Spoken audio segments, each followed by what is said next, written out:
I wish I wish I'd Drop on gotten these that. nuts and slop in. I wish I'd gotten that uh, on stream. Would have been so good. but you didn't. I didn't, That's your unfortunately. curse. That's your burden to bear. You're right. It is. Just like it's my burden to bear to tell everybody, welcome back to another wonderful podcast. We're here, our wonderful co-hosts, our three co-hosts as usual. Our fourth co-host, long dead, decapitated, Hmm. just decaying in the corner. We buried him in the backyard because we couldn't afford a funeral. And like the backyard from like Guilty Gear, not the regular backyard. Oh yeah. What? All right, fair enough. I thought you would rock with that a little bit more, but never mind. No. No, damn. The backyardigans. If somebody legitimately, oh god, if somebody modded backyardigans into Guilty Gear, That'd be hilarious. just like three backyardigans in a trench coat, and that's how they're fighting. Oh man. How's everybody's week been? Playing any interesting games out there in the world today? It's been pretty good. Pretty good so far. I've been playing Mabinogi as usual. I felt like my Final Fantasy XIV subscription was kind of wasted because I pretty much only bought the subscription so that I could raid, and then literally like a couple days ago, we just decided, fuck raiding. Monster Hunter's about to come out. Let's just take a break. So now I'm sitting here like, damn. Now I have to figure out what I need to do on 14 to get my money's worth out of my subscription. All right. But legitimately, like, as long as you've played like 2 hours, you've already gotten your money's worth. I haven't even played that. That's the rough part. Because You haven't played like an hour's worth of time? No, and it's because all of the other games that I've been on are requiring me to do events on them before Monster Hunter comes out. Like with Mabinogi as the pre-run event. The finals, I have the battle pass. Well, that's because you bought the battle pass. Yeah, That's I'm your an own idiot. fault at that Yeah, point. I'm an idiot. We know. You don't play the game consistently enough to warrant the battle pass. It did solve 2 issues that I had with the finals. Number 1, I had no cosmetics, so every time I hopped on, I was like, man, my character's ugly as shit. And then number 2, and this might actually be a downside, is it forces me to play the game.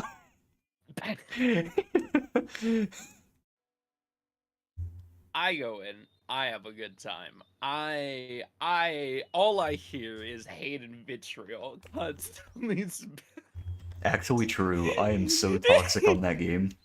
God, everybody else is always talking to me, complaining, and I'm just like, yep. It's funny, because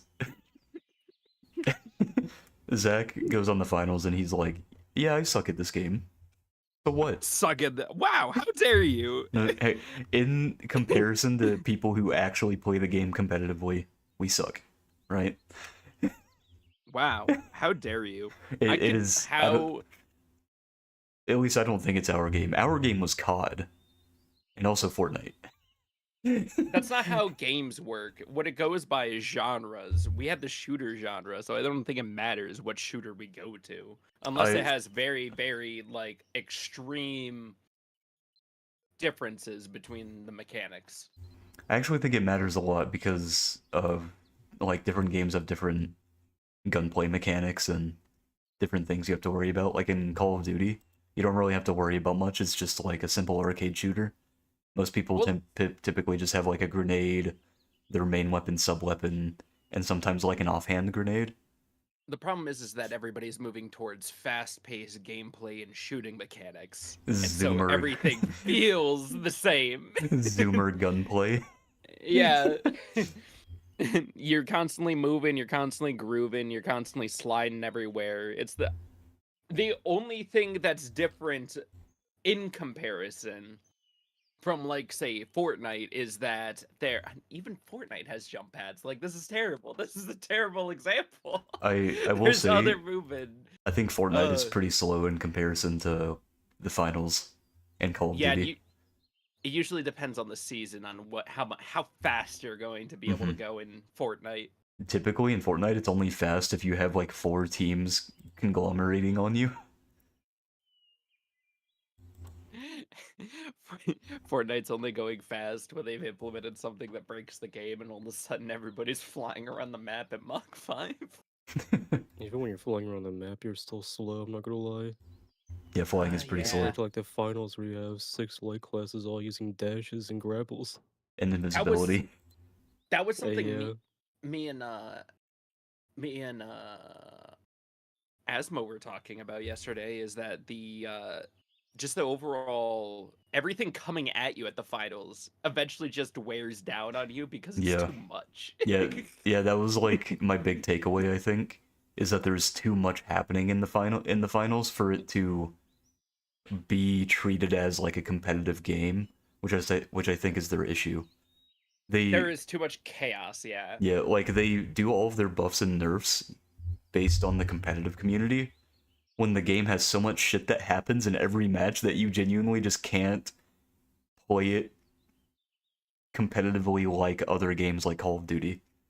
There there's no competition. There is some random chance you might be able to get the point as long as you have certain factors down. Yeah. Now see, if it was like team deathmatch and that was the competitive thing, then it would be fine because you would learn how to adapt to simply just different classes. But because it's a cash out thing, you have to sit there and be like, fuck, Let's I have to guess let's when these guys are gonna come in, what they're gonna use, how many people let's are gonna be also here, if the other I team's think gonna talk come in as cash out would well. be fine if it wasn't 3 teams, it was just 2 it's teams. Yeah, yeah. if it yeah, exactly, yeah, Like any other normal game. yeah, Oh, third partying's the worst curse of the finals. That's why I hate quick genuinely, yeah. cash. Because if you're not Eh, getting third partied, then you're just sitting on point and taking it while the other 2 teams are fucking. The worst part is like when we did a match the other day, like yesterday I think, and both teams were just standing next to each other, jerking each other off the whole time, not doing anything. I hate that. They But keep when firing we at came you. over, we just Ugh. kept getting like slaughtered between both teams. I hate that when I'm when I'm fighting and another team is like fighting another team, they stop and both start fighting me like I'm the problem. Yeah, anyone that That tells shit me is so quick cash funny. is a good mode on there is actually deranged, and I refuse to believe him on anything. The the only thing that I think really solved quick cash was the time when it was the banquet in which there was 4 teams instead, because at least it felt like everybody fought each other. Well, that one's different because they at least had 2 cash out points, not 1. True, true. And you got one of two experiences. You either got no team coming to fight you for your point, or everybody's there duking it Exactly. out. No, It was great. see, in my honest opinion, I feel like that should be the base game mode is the banquet, where there's 4 teams and 2 cash outs. Because that mode is genuinely a lot of fun. Because rather Yeah. than getting, you know, rather than having one team be the vulture that swoops in whenever 2 teams are done fighting, you theoretically have like infinite possibilities. You can be one team grabbing a cash out, and then the other 3 teams are all busy fighting each other doing fuck all. Or it can be 2 teams and 2 teams fighting against each other. Or someone can finish their cash out and come over to another team's thing and start fighting. There's like so many possibilities, but it's Dude, way me and more one fun because now you're not having to worry about like, oh, there's this one team that doesn't have checks and balances on them and being they're one of just those gonna saucy fuck us. motherfuckers. Grab one of the extra boxes across the map and haul it all the way back to your other one, so then you could double up on one point. Oh my Oh, god. ah. A different game that we played that we also genuinely enjoyed this week was we all tried Fly Night. Fly Night was a lot of fun. I enjoyed Fly Night. Definitely got to play more Fly Night. Got to get in there, do some more boss fights and things. Hmm. Um, Oh, did Oh, either of hmm, you guys get to try out Night Rain? I No, did not.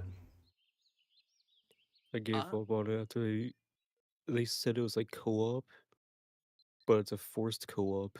You have to play with like strangers no matter what. yeah. It's a it's a well, yeah, because they don't have a way for you to actually go solo right now. Yeah, even though the game was advertised to be 1 to 3 players, Yeah. and they don't even have private lobbies. So hopefully that's something that changes in the future, but other than that, I don't know. It feels like it will just be a lot of repetitive gameplay. I think it's going to be very similar to games like Dark Tide, Helldivers, Space Marine, where the initial Oh. release and everything are it's like mind-numbing, just action fun, but people are gonna get bored of it very quickly. Hey, I think yeah, it, that's my main problem with games like that. I think it Hmm. depends on how often they add in new characters and everything, because this could be a great way for them to just experiment with bosses and then also add in NPCs for people to play just for the hell of it. Like it'd be Hmm. fun to drop into to the land as Solaire or something. It is definitely one of those games that you play when you're in between big titles, you know? Oh yeah. So far, all I've heard from people that have played it is that it just feels like modded Elden Ring, and That that checks there's no out. reason for them to pay for it or anything. Yeah, that check. Not gonna Honestly, lie, 100% correct on that one. no, yeah, I 1,000% agree. Like, I don't know why it's a paid for thing when it is presumably a live service title. They haven't. I had I that don't gripe think they've about given. Helldivers too. I don't think they've given anybody a good reason on why they should pay for this. Yeah, And their when you can main big just thing is that the map changes, but they didn't have the map change available in the test at all. So Nope. everyone's like, does the map actually change or not? Yeah, tell us, huh? Hunks. And then when they asked the developers, they all said, "Oh, we can't talk about that." The only thing they've said is there may be a volcano. Like, who the fuck does that help? That's why I like to hear maybes. see, uh, I think they should have invested in a MMO style Elden Ring game. That would be interesting.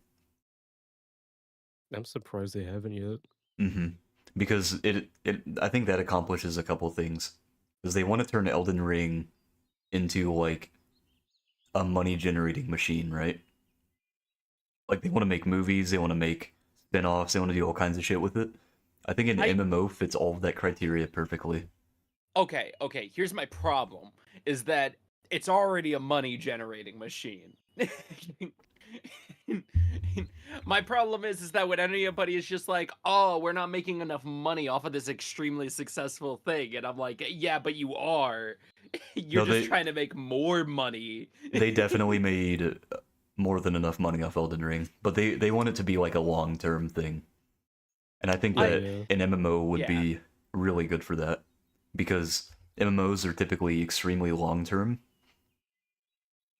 It allows them to build on the lore in a way that they normally wouldn't be able to, like with, the normal games. Or hell, they could even just make it exactly like the normal games, but in the MMO style, similar to I like think Black Desert Online. I think if they really needed the money, they wouldn't do this. They would do something else. I feel like this is just a throwaway game while they work on their next release. That's what I'm I think so feeling as too. well. Like it's just an Is experimental. Just is it let's a see how different it company? runs. It's a different like different lead for it, but other than that, it's like Oh, is it still from just Soft or? yeah. Yeah, Oh, okay. So they probably have like a side team working on it then. What we don't currently know what Miyazaki is working on. He just said the next thing he was working on was dealing with the movement from Sekiro or Bloodborne. Hmm. no, it's gonna have a mixture of both in it, Oh, that's gonna be amazing. but it's gonna most likely be like Elden Ring 2, since they've signed a bunch of contracts when that game came out to make it a multi-entertainment like asset. think they're gonna do a small game first. Yeah, it's Night Rain. Yeah, that's it. I don't think it's Night Rain though. I think there's something else there. There's something hidden in the shadows. What Yeah, what I Night Rain 2. what I truly Shadow want Rain. going on, what I truly want going on is the one team's making Night Rain, they're making Elden Ring 2, and what Miyazaki is currently doing is working with Bloober Team or fucking what's the one Blue Point Noober and team. making the remake for Bloodborne. I I need that would man to say be yes, but working I on already 2. know Blue Point was working on a God of War game that just got canceled like a week ago. Yeah, see, they're not working on anything now. They can work on the Bloodborne. I think your hopes are too high for that to happen. So true, I but don't I think we'll can see anything keep Bloodborne wishing. until a PlayStation 6. Oof, that's a rough one. God, I feel bad for all the copium that was happening though for that state of play. Everybody was just like, Bloodborne, no. And they do that every state of play though, I know. It's funny. so I don't feel bad anymore. It's You really know, They've been funny to doing that play for into 10 years now. it. I think if they have the means to if they have had the means to just make Bloodborne 2 this entire time, and they could Mhm. have, but they chose not to, I think one of the reasons is that they're scared to fuck it up. Oh no, that's actually confirmed. Yeah, that's Mhm. that's When 100%. Yoshida left PlayStation, he talked a lot about why they haven't touched Bloodborne, and they said they are not going to touch it without Miyazaki, but Miyazaki's too busy with like Elden Ring and stuff now. I see. Yeah, And because that's why nothing's come out for it. if they fuck it up, then it would genuinely just like annihilate any hopes of any other Bloodborne stuff happening. Exactly. Because not only would, Sony management look at that and be like, why did this flop? We're never going to trust you guys to do this again. I think that's the reason why I could believe he would go to Blue Point to help them with a Bloodborne remake if they were going to do one now that they have a partnership going again. I don't think it's going to happen for another few more years. That's On fair. the PS6 as a launch title, maybe. Oof. It would sell like Because they gangbusters. know that'll be a console seller. Oh, so true. I just wouldn't expect anything for another 5+ years minimum. Luckily, I can just play Bloodborne at any point on my PS5. It's fine. It's fine. It's Yeah, it's not like you fine. can't play the game at all. Yeah, it's not like any other game that you know what it is? You know it's so frustrating. It's that like Last of Us has gotten like 3 different remakes. You Horizon know Zero why? Dawn has gotten like 5, and then they're all getting remakes and Bloodborne hasn't. Well, Naughty Dog, it's because they put their like interns and trainees on remasters, remakes, so they learn how to use the engine and stuff. Ah. Ah. Ah. Did you guys see that Elon wants to remove community notes from Twitter? Does he? He said it's because community notes are being quote unquote being gamed by government and legacy media. When it's literally just people trying to fact check his stupid fucking non-existent forehead. That's really funny. That's something he implemented, thinking that it would be the least efficient way to get moderation happening and fact checking going, has actually been the greatest way for people to actually fact check the world. Ah. Though some things are just the community notes for them are hilarious. There, one of my favorite community notes was there's one on Baby No Money, where he's like, "Guys, my name's not fucking BB Nose," and the community note said, "Yes, it is in fact a BB Nose," and it had a link to his Wikipedia, which had it listed as BB Nose, and I was like, "Dude." Yeah, you see, the problem is that I know Baby No Money knows how the internet works. He should have played into that. I think that's what he was trying to do. Yeah, that's what he's doing. Yeah, Yeah. it's like his ongoing gag right now. That's great. Then Jesus Christ, BB knows. There was one thing that was like kind of weird to me, and it's how. Do I want to talk about this? It's kind of a strange topic. A strange topic. Very strange topic. I think it's fine. He just talked about baby nose. Yeah, you're right. We could talk about Stranger Things afterwards. It's a very I'm not complicated talking about topic, the though. Netflix show, buddy. Oh my god. This is a very complicated topic, though, so I don't like. How do I phrase this? It You is. don't. It is kind of weird how people are. I don't know how to phrase this without like needing to explain further. It's kind of weird how people are like vastly sexualizing Baby No Money. Like they're going on Twitter and they're like, "This man's meat must be massive. Like I want to suck him." Like shit like that. I'm like, dude, this is weird as fuck. Like what the hell? I mean, the internet's always been horny on me, and I don't know what you're surprised about. I think the surprise factor comes from hypocrisy, if I'm being Yeah. honest. Because, you know, these are the same people that will look at, you know, people playing Gooner games or something, and they'll be like, the fuck is wrong with you?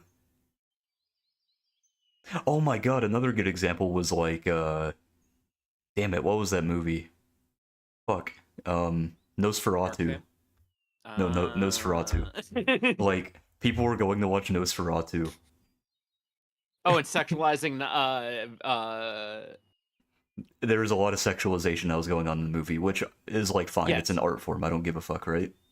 I mean, that's the lure of vampires usually. Anyways, Yeah. Vampires themselves are usually like this is the myth behind vampires. Anyways, we can talk about this later. Yeah. Also, No one's coming has entered the atmosphere. welcome, no onesie coming to the atmosphere. Number one. Number two, we're talking about Baby No Money, Itachi. So, yeah, when Nosferatu came out, there were a lot of people sexualizing, you know, like, the events that take place in Nosferatu, which I was like, you know, it makes me uncomfortable personally because of the topic at hand and, like, how it's being portrayed and how people are talking about it specifically. But it's an art form, so I really don't give a fuck. But it kind of fits in that same vein a little bit, where people were like, it's fine because I like this, but this isn't fine because I don't like it. You know? Like with people sexualizing Baby No Money, they're like, it's fine for me to sexualize a real person because it's me doing it, as opposed to people that I don't agree with doing the same exact thing.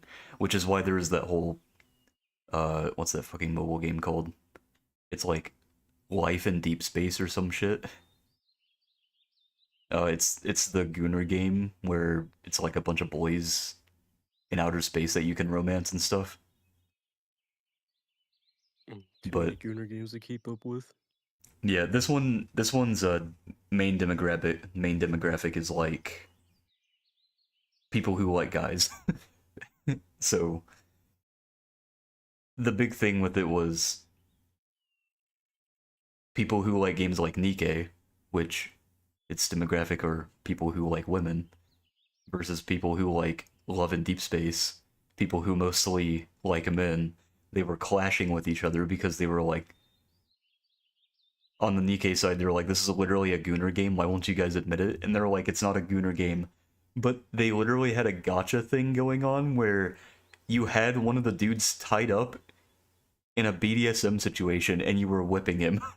And they were like, it's not a Gooner game. It's like, brother, it is a Gooner game. Like, anyway. Listen. Did anybody come in the game? If they didn't come, and then it didn't happen, it's not a Gooner game. Actually, you know what's I accurate? mean, a lot of Gooner games are not really Gooner games. Yeah, that means that Nikke's not a Gooner game. Nikke is not a Gooner game. Well, okay, technically it's not a uh, Gooner game because there is implied sex, but Hootie Pop is not a Gooner game. did you just call it Hoonie Pop? Yeah. It's cultured in its art. Agree, Critical Fire. No, yeah, Love and Deep Space seems pretty cool. It also seems extremely well made. Like, holy, they put a lot of effort into that game.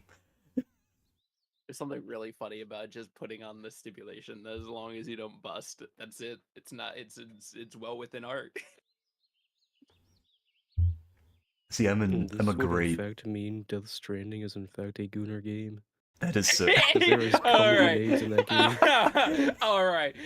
But if you say that out Okay, that's loud in the awesome. world, it does sound like Gooner behavior. Sam's There's running literally around. cum grenades. That is so They're funny. grenades made with No, his cum. I know. That's the worst part. Is I know how you defeat VTs. You just gotta soak them in your fluid. The fact that Death Stranding is a Gooner game, but Nikke or Honey Pop isn't is crazy. Oh, speaking of crazy, I have to talk about something that I saw on Twitter. This was Sorry. crazy. Chasing away the ghost with my cum is the only way. So we're all, well, maybe we're not all anime enjoyers here, because I know you two like very specific anime. I guess I'd consider you both anime enjoyers. Hold on. Let's preface this. One of us has despised what anime has become, and the other one enjoys what is actually anime. And one of us just Avatar: watches The Last Airbender. Bringing that fucking debate up again. That debate is so It's an stupid. anime. It is an anime. I agree. It is an anime. But anyway, this was some of the craziest shit I've seen, dude. And it's only on Elon's Twitter, of course. So there's this guy, his name's Kuri Renji. He's like a quote-unquote VTuber enjoyer. And then I think he's a VTuber himself. He makes a bunch of sort of inflammatory content, same as people like Rev Says Desu and a bunch of other grifters.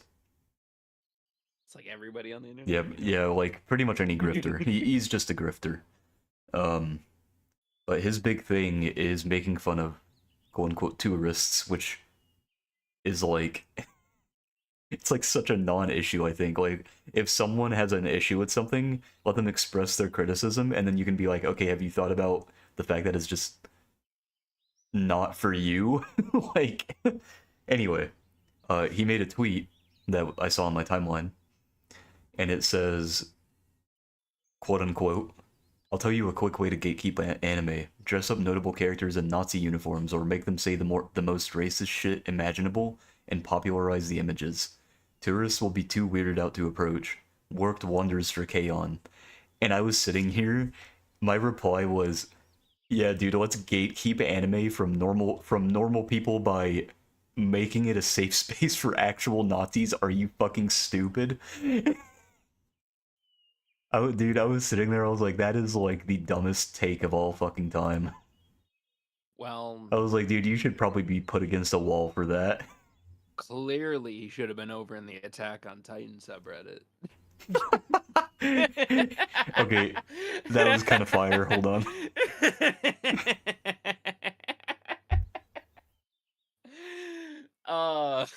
Hey, that goes back to the I think we talked about this last podcast, but that goes back to the free run thing, you know, where people are a very small group of people are trying to say that free run is fascist propaganda because it has a plot device that extremists use to make certain types of people look bad, when it's not the case at all, because it's using it as a story element and it's not trying to downgrade anybody at all. It's not trying to like look down on other people. Attack on Titan, however, its entire story is built on anti-Semitism.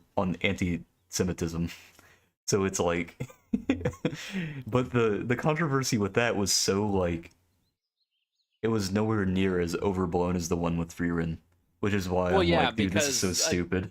Attack on Titan sort of wore it on its sleeve. It was ready to tell you that it was a fucked up piece of media, literally from Yeah. the rip. Yeah, people just Listen, they don't really think a whole lot about the thing that they're watching or reading. Let's get on to lighter topics in anime. Bocchi the Rock is confirmed Second for season. a second season. Indeed. And I am so ready. I am so ready. That's an anime that has no controversy. I can't talk today, you know that? My Yeah. mouth moves and my tongue moves, but it's not computing. I still can't wait for the next episode of Solo Leveling to come out on Saturday. That's gonna be great. It's every Saturday?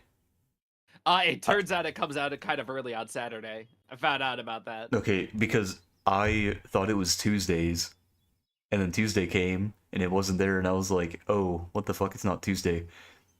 So then, on Sunday, I saw the new episode was out, I was like, oh, it's on Sundays. Then I waited until Sunday for the next one, again, and I was like, oh, it's out again, it must be Sundays. And this entire time, I just thought it was Sundays. It's been Saturdays this whole time? Okay. I'm saying it this way. I think it's Japanese Sundays. Shit. That's also our Sunday. They're like 5 no. They are 12 hours ahead? I think so. And that's why I'm telling you I think it comes out 12 hours in advance. Okay, so JST to EST, huh? 14 hours. Damn. Because I think, because me and Bree watched it on Saturday one time. Yeah, JST is 14 hours ahead of us. Okay. There we go. But I'm just ready for the next episode, man. It's been going great. It's going fantastic. It's been very good. Right? I rate it much higher than season 1, if I'm being honest. Man, action's pumping up. We're getting much better. It's going good. Like, God, dude, season 2 is just so good. Also, I don't think it would have been possible if season 1 hadn't done such a good job at setting everything up. Season 1 did incredible for the world building. Yeah, and then somebody said that it stopped at a weird time, and I'm like, nah, okay, no, it's the perfect time. It did stop at a weird time because it pulled that thing where they end off on a cliffhanger until the second season comes out, and I don't like that because we've had anime where that's happened before, and the next season never came out, like Dead Man Wonderland. yeah, but this one's like popping off, so you know it's okay. Yeah, it's only okay because it's popping off. However, could you imagine the timeline where they just never released a second season because it was in development hell? How awful would that be? Absolutely terrible. I would have hated it. It would be so sad.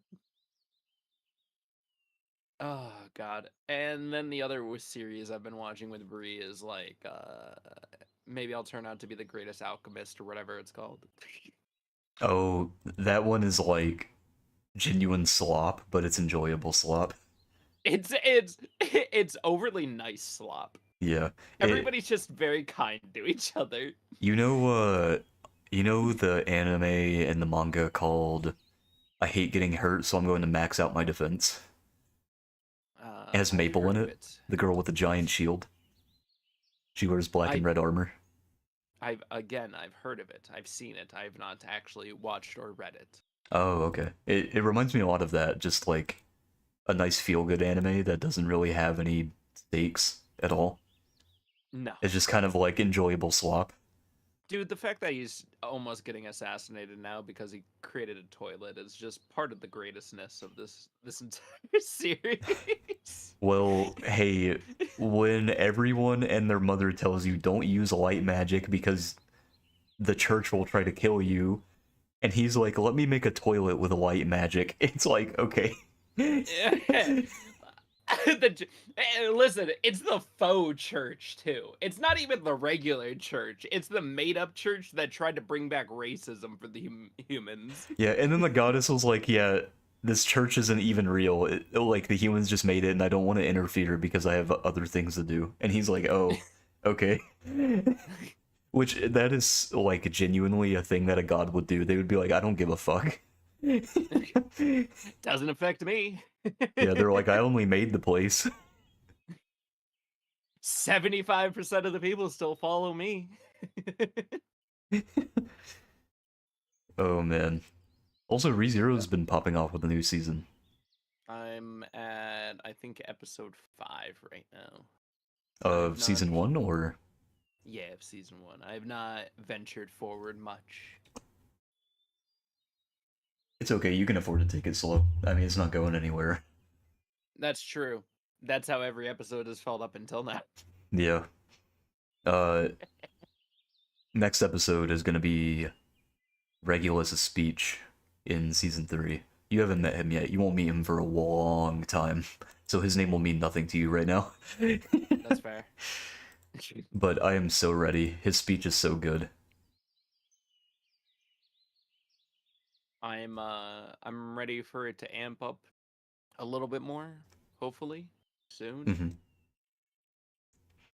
If not, it just feels as like every single 5 episodes is a slow build up to a Groundhog Day. Do you want me to tell you when the prologue ends? You're in the prologue right now.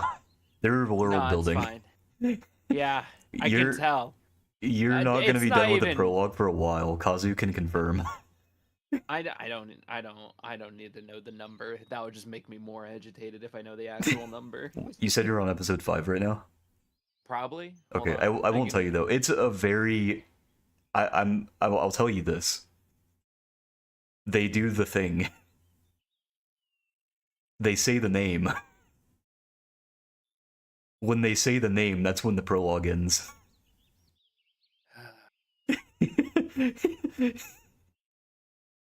You're gonna hear the exact words.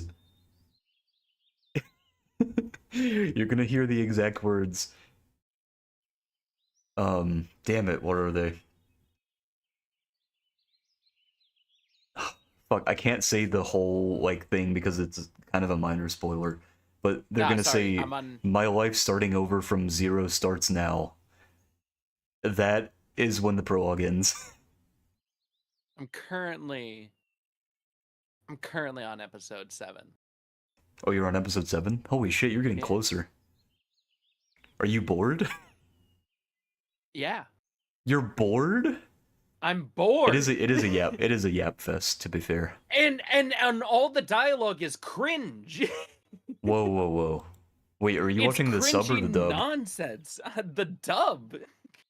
That might be your first mistake, is watching dub. Because we all know that they change words to fit modern No. times. No. I'm tired of every anime saying, "Oh, well, you should have watched it in subbed or you should have watched it in dubbed. Like this version is better." No, the dialogue shouldn't change. My problem is that every single time they just slack in either one version of the voice acting or the other. I blame anime. I blame all of anime for shitty dubs and shitty subs. I actually think ReZero's dub is one of the better dubs. Because of the emotional impact and the characters. They feel more real compared to, like, other dubs. They do a pretty good job. John Chiplock fucking you know kills what? it as Subaru. You know what? I will give you the benefit of the doubt. If I go and I watch the first episode subbed and all the dialogue is still written as pervy and cringy as it is in the dub, It is not pervy in the dub. It is not pervy. There's like It is. almost 0 fan service in ReZero. I can think of 3 instances in season 1 where fan service actually occurs, and they're after episode 12. listen, whether you want to admit it or not. Oh, the actually, main there is character some of fan service in like ReZero episode 5.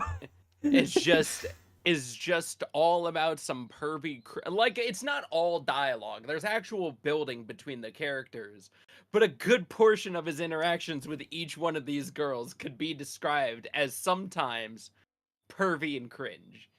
What's pervy about it? Just come on, man. What? What? You I can wanna just hear- the I way wanna hear he's the like, reasoning. the way he speaks to the girls and everything. It's just like it's over the top. And it's always like it's always gushing over various parts of their bodies and stuff like that. Oh, I know exactly which parts you're talking about. Are you talking about whenever they got back from defeating the Olgarms and he looks at Rim and he goes, I don't know why you compare yourself to your sister so much. Your chest is bigger than hers too. Are you talking about stuff like that? No. What? I mean What? that stuff doesn't help though. That is like some of the few times where pervy stuff actually happens. Like just overall his entire demeanor with the girls is just I think his demeanor don't is know. fine. I mean, he's energetic, and it even explains why he's that way because he wants to kind of put on a facade to get people not to worry too much. You're past the mansion, right? You're in episode 7. You are in the capital again? I believe so. Yeah, so you saw where Puck was like he's all mixed up. His mind doesn't match his outward Yeah. emotions and stuff. Yeah. That's like a normal Oh, for him. Yeah. oh, that was the one main frustrating thing about the entire build-up is the lack of determination from the main protagonist. I think this is an instance of like, can you imagine yourself in his shoes? Yes. How would you feel after dying 20 something times and the thing that you're trying to figure out is not working?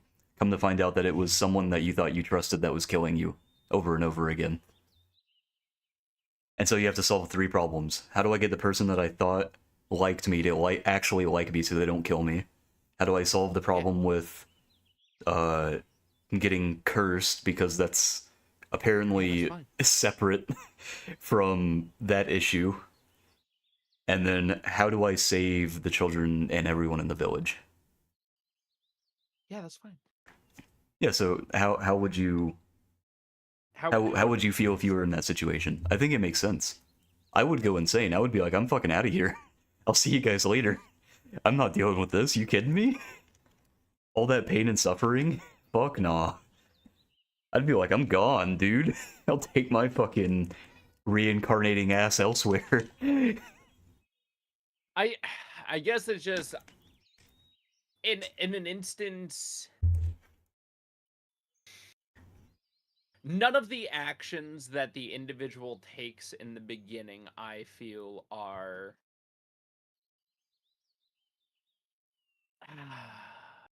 real enough.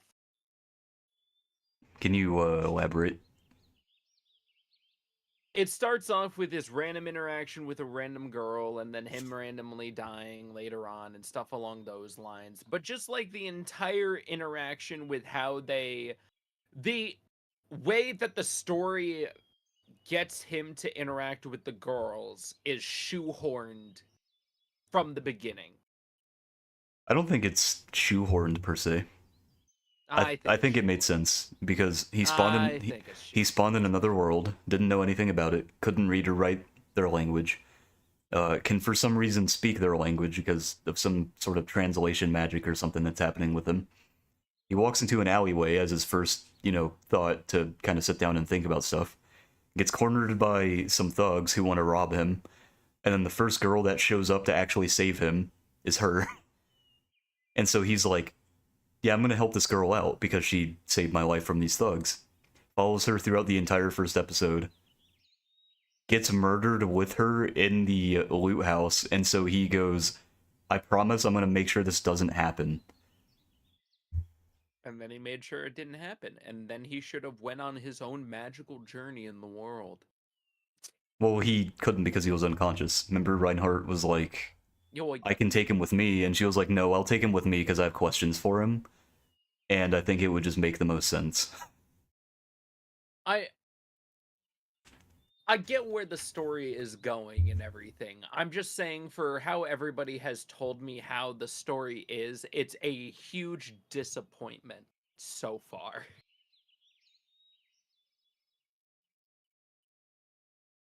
everybody told me like it was going to be the next great anime, like it was going to open my eye, like it was going to be a new story I've never heard before.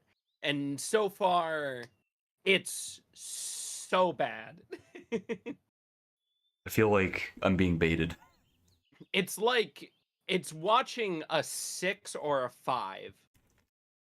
It's just bland. It's just regular anime.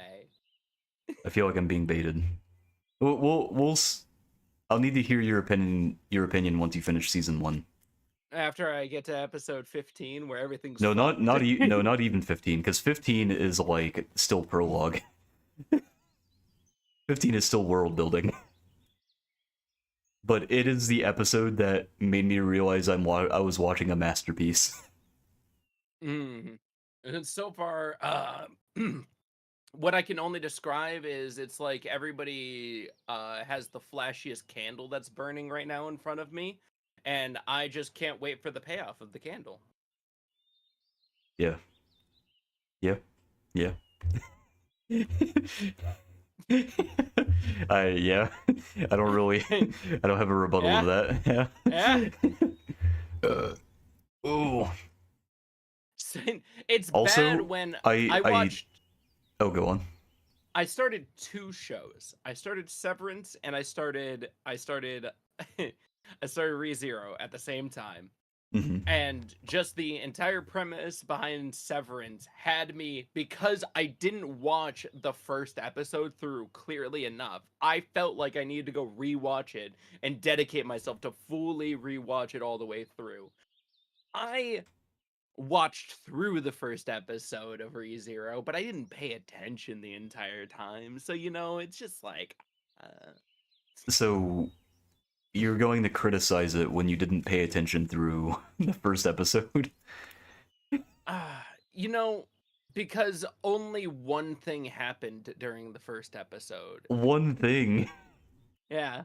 That's like me picking up Berserk's first chapter, like skimming through it and be like, yeah, it was okay. It was whatever. I only read like most of it. Didn't you know really what pay my attention. You know what my favorite part of it has been so far? What's that? Watching Rem die.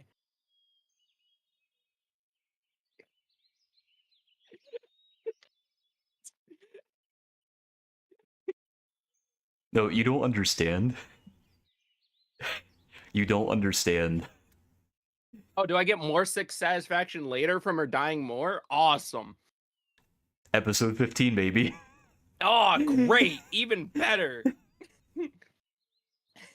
Sick. I feel like a lot of the genius of ReZero comes from, or understanding the genius of ReZero. And, the anime isn't very comparable to, like, the light novel. Because the light novel obviously doesn't have any of the cut content. So you're able to gather and put together a lot more because, it's actually written on the page and described to you, as opposed to you watching it from a studio that didn't really give a fuck about it for the first season. I mean, they use CGI for most of the animals, so you're kind of sitting there like, man. But I think a lot of at least a lot of my appreciation for ReZero and the story it's trying to tell comes from the fact that I can really put myself in the main character's shoes because I relate a lot to Subaru. So it helps me rationalize, like, his decisions that he makes throughout the anime and the manga and the light novel. Where some people who probably don't feel like they can connect with him very well have a harder time doing that. And so it's harder for them to watch because they're watching a guy that is making decisions that they wouldn't make themselves. And so they go, why the fuck was he doing this? This doesn't make sense. When it doesn't make sense to them because that's not how they would do things. Which is why I was asking you earlier if you could put yourself in his shoes and kind of think about, like, why is he making these decisions? Why is he trying to stick with all of this suffering? Which is something that is touched on later, which is why I want to wait until you're done with it to hear like what you think about it afterwards, because it's easy to say like, oh, this anime is just like boring slop, when the only thing you've really seen for the first few episodes is just like dialogue and world building. Because, you know, Rome wasn't built in a day, right? Hey.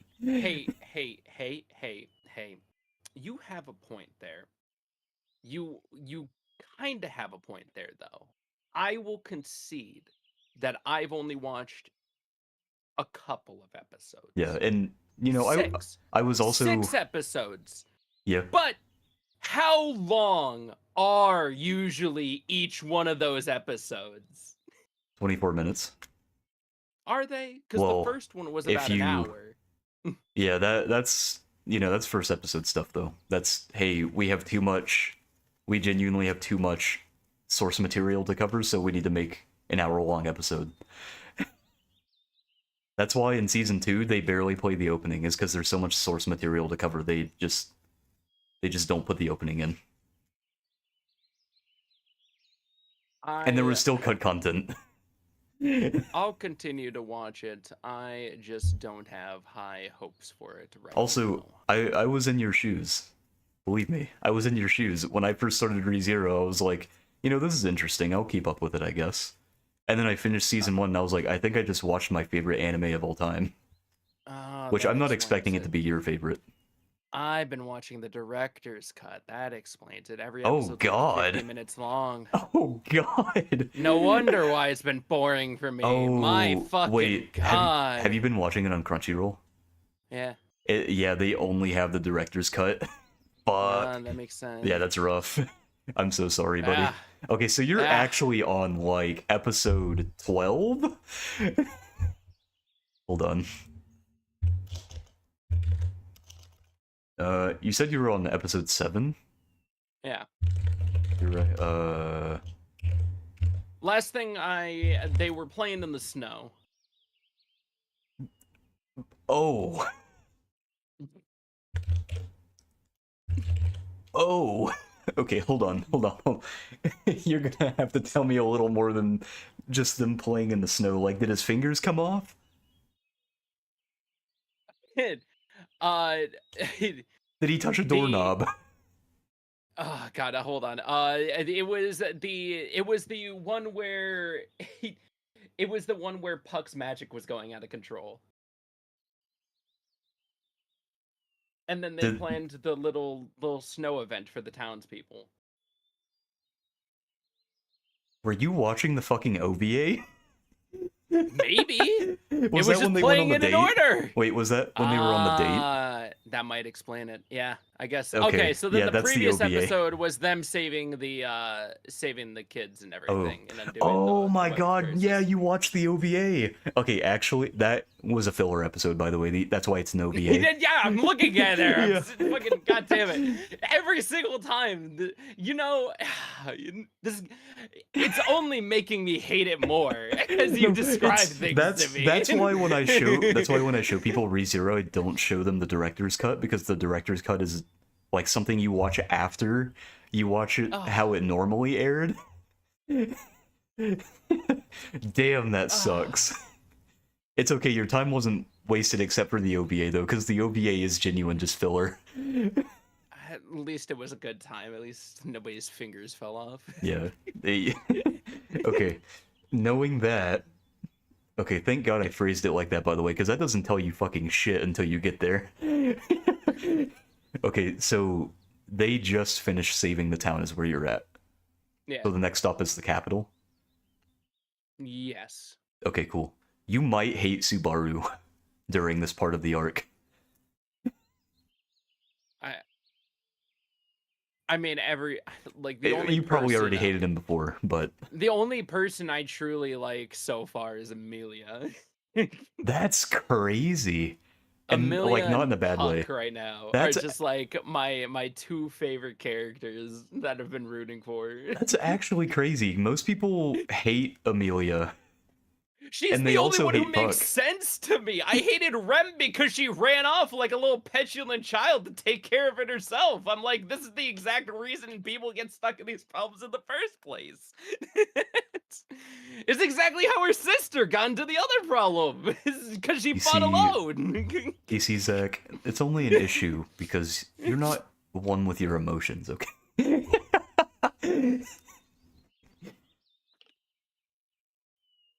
I don't know, when, like, for me, that was the start of my love for Rim because I was like, she cares so much about other people that she would be willing to risk her own life to save them, right?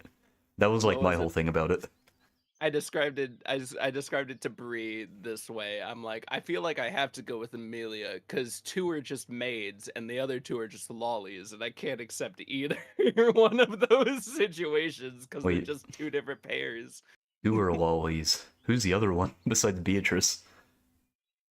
Don't they always have? I guess it's just for season 1. It's just always felt on the actual intro. Oh, wait, are you talking about Felt as the other lolly? Because she's not even a Yeah. lolly, she's like an actual kid. Oh, that's even. Beatrice is like an actual lolly because she's like, you know, the Yes. 1,000-year-old trope, yeah. Yeah. I got that part. I was just like, Yeah. yep, that. Yep. Oh, man. Did you get annoyed by Beatrice at all? Mm-mm. That's also Actually, surprising.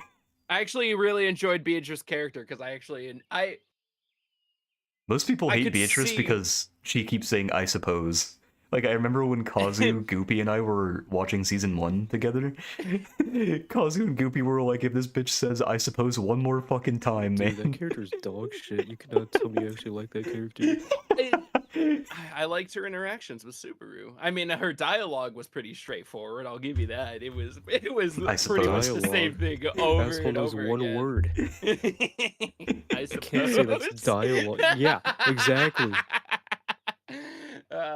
It does Pepe kind of reels back on the I supposes when season 2 and 3 come along, so Oh, you know what? You know what frustrated the fuck out of me? The main protagonist not at any point tried to get anything to start writing anything down.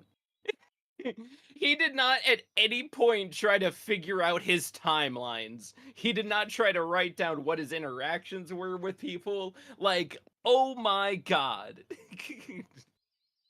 well, the issue with that is if he dies, he'd have to rewrite him over again. Yeah, that's fine. But there are points he survived past in which he would have compounding notes. Yeah, but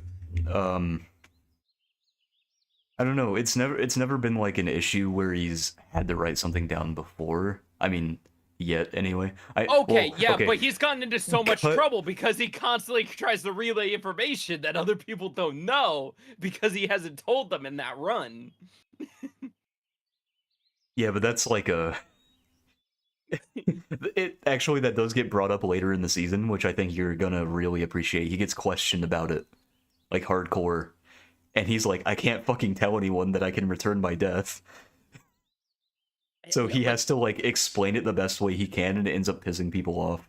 And the only reason he can't explain it is because he gets choked up about the fact that he's scared of death. Oh no, it's not even that. Like the Witch of Envy will genuinely kill him and restart his run if he tells anyone. Oh, so it's actually from Yeah. the curse. Okay. Yeah, like It the was not- curse it physically was- prevents him from telling people. It was not explained that And way. confirm it doesn't explain it very well, so you have every right to be upset was- about that. It was what I can only describe as a skeletal hand stroking his spine, and that was pretty much it. It didn't Yeah. imply that it was going to kill him. I thought he was just gripped with the fact that he had died multiple times, and that he couldn't tell anybody because he was scared to die again. Which, season 2... Okay, well, season 1, there's going to be an event that happens where you're going to be like, oh, they actually explained it a little better. But it's a spoiler, so I can't tell you. Season 2 is when they start actually talking about Return by Death and what it is, and you meet a whole bunch of other people that kind of, like, set the groundwork for why things are so fucked right now. Season 2 is like... How do I explain this? Season 1 is like what got me gripped. Season 2 is when I was like, fuck, dude. This world building is some of the best I've ever seen. And then season 3 is like the climax of everything.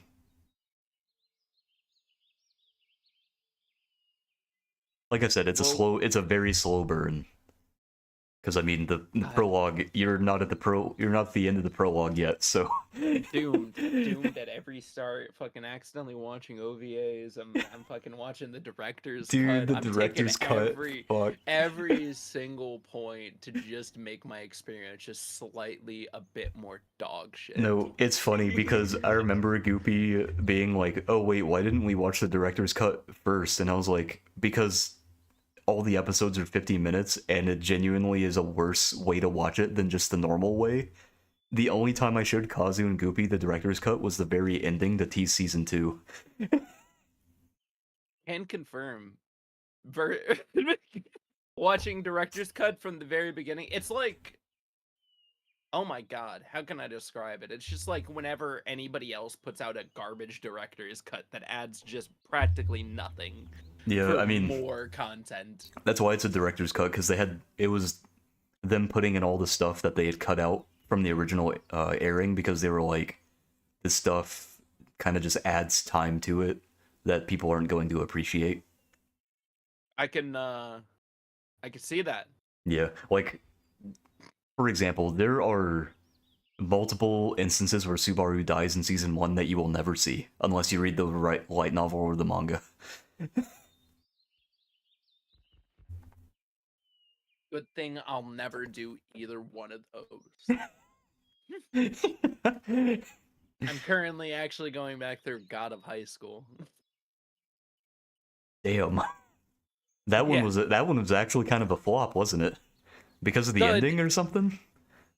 The anime, like what everybody just, I'm liking it so far. I didn't finish it just because I watched But like the everybody first did have yeah. I watched like the first 2 or 3 episodes and I was like, this isn't really my cup of tea. It Mostly because I didn't really feel inclined to care about the characters very much, but I think that was probably just like a direction issue, not necessarily like an issue with the takes- actual story, you know? it takes quite a bit for the characters because to like form the actual basis, the group and everything. It takes some time for you to truly start loving the characters, but I also think that it also has a good time at killing characters that you came to enjoy. Mm-hmm. And so all I know about the ending is it was either like a production issue or the ending was like not as good as it should have been compared to the source material. So I just never ended up finishing it. That's the main complaints I've heard from it as well, and that's the reason why I probably won't get a second season or anything else, even though it has an ending all the way. Mm. But yeah, This was a really good talk about media literacy. yeah. God, there was something else. The actual next anime I'm really excited for it to get its next season is Campfire Cooking. That's the one I've actually genuinely been ready Campfire for the next Cooking is season pretty for. good. I bet. Oh, Actually, we know. Hold on. Is this the one I'm thinking of? probably. Oh my god, I actually just typed in campfire cooking into Google and it showed me an actual campfire. I'm a fool. That's what you get. I'm an absolute fool. You fucking played yourself. Oh, no, this isn't the one I'm thinking of. This one is interesting, though. I remember seeing a trailer for this.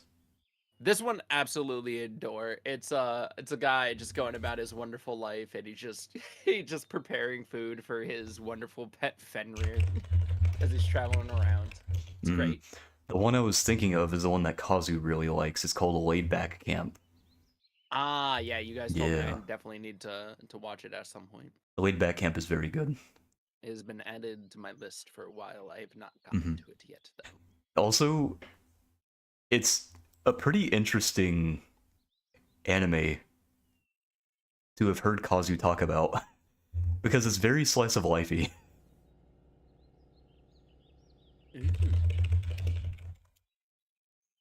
Oh, the other one we were also watching was I may be a guild receptionist, but I'll solo any boss to get home on time.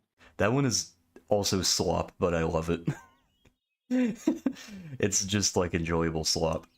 Listen, man, I'm just happy to have a strong female protagonist in the main for the for the first time in a while. A strong female protagonist who just wants to clock out on time because she's Just a fucking overworked minimum wage worker. can't we all sympathize with such goals? Her goal is literally, I want to retire. I just want to go home. I don't want to. I just don't want to work in overtime. That's all I need to do. God, man. Uh, Also, Zach, this is really funny because this season was built for the two of us. You know that? You have solo leveling season 2, and I have ReZero season 3. yep. Mm-hmm. And both of them are fighting each other for number 1 right now. Listen, they can duke it out all they want. All I know is that it's been a while since a power fantasy has been at the top, and I can wish that solo leveling will strive to even greater heights. Actually, isn't that the funniest thing, that one of them's a power fantasy and the other one is the exact opposite of a power fantasy? I You think about it, right? Subaru's just a normal ass dude trying to solve like world-ending problems, whereas solo leveling is a very not normal ass dude solving very mundane problems. Well, the worst part is that it's eventually becomes the exact opposite, where the power scaling and solo leveling will outgrow Jinwoo himself. So Wait, as in I'm like waiting for everyone else gets stronger than him, or? no, the actual threats that come later in the story are that much stronger than him. Is that what the teaser was in the opening trailer for season 2, where he's like fighting that demon or whatever? Is that like season 2, his main threat's going to actually be when we actually go to the Ant Island, which will probably happen after, I want to say, 2 or 3 episodes from now. Okay. I want to see the demon lady that you see in the opening. The end of the season is going to be them going to the island to clear up Jeju Island, where the ant ones have been popping up. That's why we saw the soldier from the last episode. Yeah, that kind of made sense. I saw the soldier, like one of them finally flew onto mainland, and I was like, oh dude, they're fucked. Oh yeah. Those guys are dead. He's probably going to finish off the actual demon tower in the next episode. He'll probably have his face off with that S rank as well in the next couple of episodes, and then they'll do Jeju Island. And then that'll probably be the wrap up for the season of solo leveling, and the next one will involve him probably going back to the original double dungeon that he got his powers from, and a couple of other things. Oh yeah. Yeah. Have either of you seen From Bureaucrat to Villainous, Dad's Been Reincarnated?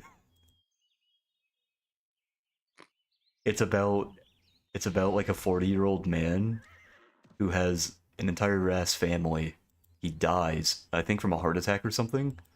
He gets reincarnated as a woman. And his entire goal is to like just raise people as he was raising his kids.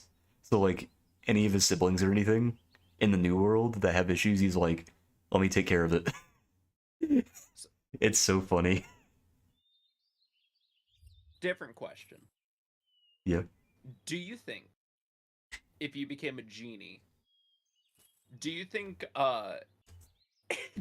your gender at that point becomes fluid as a genie?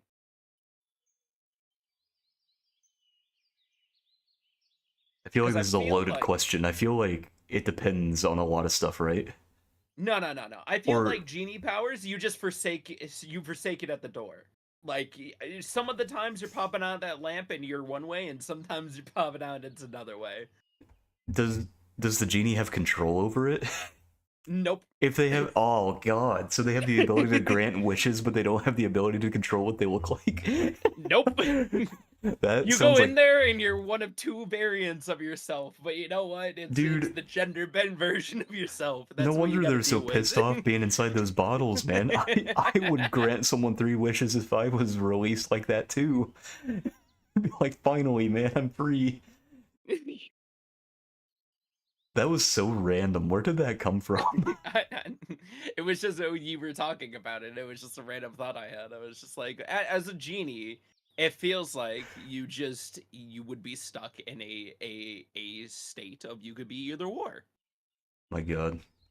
Oh, this is one I wanted to talk to Kazu about. Kazu, Oh have no. you seen Sakamoto Days? Nope. I know about it, but I have not watched it. It's like, damn, what's that one called? Is it Way of the House Husband? It's like that, but imagine he owns his own shop. And he's just like a cash register dude. He gave up a life All of crime to marry a girl, and then everyone was like, that life of crime is gonna follow you someday. And he's like, I don't give a fuck, I'm selling pastries, brother. oh, And I Sounds like see. something I would watch. it is genuinely so cool. Like, a kid from the Yakuza comes into his shop and threatens him with a gun, and he's like a chubbier dude with glasses that you can't see his eyes. The dude threatens him with a gun, and he just like he throws a pastry at him, he catches it, looks at the pastry, looks back, the dude is fucking gone, and he's like, where the hell did he go? And he looks around, the dude's just behind him with like a spoon, and he fucking smacks him over the head with it. Dude, it is so funny. And he's like, how the fuck is this old man that weighs like 500 pounds this fast, dude? I just remember watching a clip where it's just him at like his daughter's recital or something, and you just see him taking like 5 billion pictures or something of the actual recital. I think Kazu would like have so much fun watching that anime, especially with Val. Oh my god, you guys would laugh your asses off as a watch It's the- along. It's the contrast of seeing like an assassin just doing something mundane, right? It's just like whenever we see just like Raiden backflipping naked down the hallway. Whenever somebody who is like somebody who has wild skills for like killing and they're just doing some mundane weird thing. Literally ringing up some dude's order and putting fries in the bag. And they just look like they murdered the entire bag and its generational line while they were doing it. It's also got an 8, so it's pretty good. Oh man. Is it similar to Spy X Family then? No, I think it's more similar to Way of the House Husband. Okay. Because very familiar story, but it leans a little more into the action and the comedy than Way the House Husband does. God, we need a Yakuza anime. When are they making the Yakuza anime? There is Durarara. What other ones? No, I know. Well, my joke was like I just want an actual an anime made by the Yakuza team. Oh, could you imagine the Yakuza in Japan just making a studio to make anime because they're bored? That would be so 100%. funny. That's their next thing. I can 100% believe them after their success with Virtual Fighter. After they become the next top hit fighting game, they're just going to conquer the next field. Oh man. Is it really funny that I feel like a bunch of medium-sized studios that have really good talent and who have just like made good things over the years are just spontaneously going, "Fuck it, we're just gonna start doing everything in the industry now." And then they realize it's too much work and too much budget, then they go under. So true. So Dude, true. I don't know how the Yakuza team puts out like 3 games every single year. I mean, I can tell you right now, just because they reuse the same assets over and over. Simple They aren't ways. like changing their formula. It's been the same city for the past 8 games. You know, That was still the saddest conference, them standing up going, we don't know why everybody remakes all their assets for their games. Seems like a waste of time. it genuinely is, because they could be using that time to Yeah. actually develop, to actually make a game, you know? I mean, that's what That's what Shinron the Kagura. Yakuza team does. That's what Shinron Kagura did too. They had been reusing assets for like 10 years or something until Sony was like, "Yeah, we're removing games that violate our uh, nudity policies." And they're like, "Okay, I guess we have to fucking stop making games then." Oof. Also, Zach, I've been watching the Red Ranger anime. The Red Ranger anime, how's that actually been going? It is interesting. It's that's even worse. Out of every word you chose, it's interesting. Yeah, because it has some things that I really like about it, but it also has some things that I really hate about it. I love the cast. Not so much how the main character is. Yo, how's it going, Sneak? Mostly because, okay, so you know how in like Power Rangers, everyone's personalities are kind of exaggerated to be like more kid friendly and stuff. Yes. The Red Rangers in this anime is like that, but you take it from like a 5 and you put it at a 10. Ooh, okay. And they change the dynamic of the Rangers to be about how they're protecting relationships from the relationship enders. Yeah. So his entire thing is literally for like he gets his powers from forming bonds. And the part I love about it is whenever stupid shit happens, I laugh my ass off. Like he summons a giant cannon to kill a monster, and he looks at these two dudes that hate him, and he's like, "We need to use the power of bonds to fire this cannon and annihilate our foe." And they're like, "Dude, we fucking hate you. Why would we work with you?" And he's like, "If you don't, we're all gonna die." And they're like, "All right, we're on board." So they get the gun and they try to fire it, and it has a giant V as the barrel, right? Yeah. So when they shoot it, it shoots a giant V laser that misses the enemy completely. And the main girl is like, "Did that thing just shoot a V for victory?" "You're kidding, right?" And he's like, "Actually, it's because it's because it failed to work." And she's like, why did it fail?" He's like, and he was like, "Oh, it's because there are people here who don't believe in each other. We need everyone here to unite with the power of bonds and friendship." And I cringed a little bit when he said that. I'm like, "Dude, please, God, just fire the fucking weapon." Dude. It's stuff like that. Like in normal Power Rangers, it's like, you know, this is doable because it's not like they made it specifically to be watchable by adults who take their kids to watch it and shit. But in this, it's like it feels like I'm being held at gunpoint and disrespected. But then in other instances, I'm sitting here and I'm going, "This is the funniest shit I've ever seen." There's like no middle ground. Like it's either really good one instance or really bad one instance. Congratulations. It's a 5. Yeah, which is really funny because it's actually a 6 on my anime list. Well, it's actually Well, a even- 6.69. All right. Nice. But to be fair, 4, 5s, and 6s all fall into the board for me where watching them at that point is almost worse to me than watching a 1, 2, or 3 or a 7 through 10. When I see a 1 through a 3, I go, what the fuck is wrong with this? I have to watch this. When I see like a 4 through a 6, I'm usually like, I bet this is Ugh. just like boring slop. Like just cash grab central.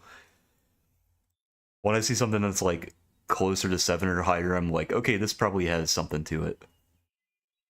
Which is how Red Ranger feels. Like it has something to it.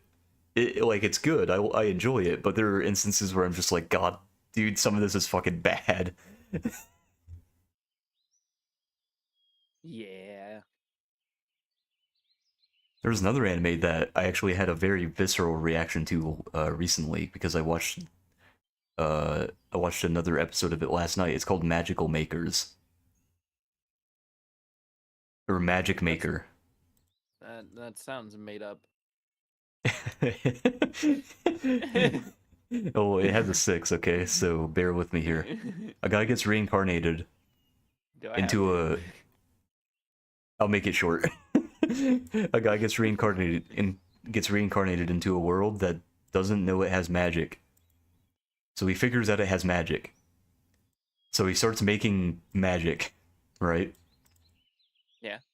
It has some of the worst plot development I have ever fucking seen in my life. So he's from a noble family as they always fucking do. They never can make any of them like a peasant, you know. Yeah. A word spreads that there's two goblins near the town. They send their entire army to go deal with two goblins. All right. Yeah. Well, little known fact, there's a third goblin that no one knew about because of course there is, and the main character who is a kid, as well as everyone else, all of the villagers, they're inside the mansion. They board up all the windows, they board up the doors so that it can't get in, right? Mm-hmm. The main character's father confirmed that goblins are actually dumb and very weak, right? They still send the entire town militia after two goblins. Nobody is there to defend the mansion. The one goblin somehow breaks through the boards, gets into the mansion, walks upstairs, listens in, doesn't hear anything, and starts to walk away. One of the kids that are with the main character sneezes. The goblin turns around, starts beating on the door they're in. The main character is like, "Oh shit, how did it hear us?" The main character's sister, who is the only one with a sword. There are 4 grown adults in the room, by the way. The main character's sister, who is like 12 years old, with the sword, doesn't even unsheath it as the goblin's about to break in. Goblin finally breaks in, she falls to her knees, she can't do anything. The mom, instead of picking up the sword, jumps in front of the daughter, puts her hands out, and goes, "Don't hurt my children," as if the goblin can fucking understand her. Goblin murks her ass, because of course it does, and no one does anything about it. The main character finally goes, "I need to do something about this." So he jumps on the goblin and goes, "Why did I do this? I can't even use magic." And then all of a sudden he's like, "Oh wait, I can use magic." And he puts his hand on its head and burns a hole in its head. And then he looks around and he's like, "Oh god, they think I'm a monster." Because everyone's looking at him like, "What the fuck was that?" What part of that did you think you made short? Exactly. Dude, I thought it was cooking because the first episode it had an interesting premise where it's like, oh, this guy has to create magic in a world that no one knows it exists. And now I'm sitting here like, fuck, this is just slop. If I want to interact with magic, I'll interact with the new Final Fantasy set that's coming to Magic soon. There's a new Final Fantasy set coming to Magic, hold up. Yep. Oh shit. That's I'm all not they gonna can lie. that's all Magic can do I'm now is just collabs. I'm not gonna lie, it's cooking. There's a Jumbo Cactuar, and it has an ability just called 10,000 Needles. Whenever this creature attacks, it gets plus 9,999 plus 0 until end of turn. Oh my It doesn't have god. trample, so you can block it, but it will kill whatever it's attacking. Wait, is it a legendary creature? No. Fuck. I was gonna say, could you imagine a commander deck with that? I think it's even funnier because that means you can have 4 of those in a regular deck. No, but genuinely imagine making a commander deck with that and your entire deck is just lands and board wipes. Imagine going, yeah, I'm gonna cast this to clear the board, and I'm gonna summon my Cactuar to hit you for 99 damage. I'm not gonna lie, some of these cards do go pretty hard though. I might have to add them to my deck. Even Cloud is pretty strong. But I will be excited to look at more of those when they're actually out. Oh no, not the Tunberry. I'm gonna get stabbed by the little dude with his little knife. Oh man.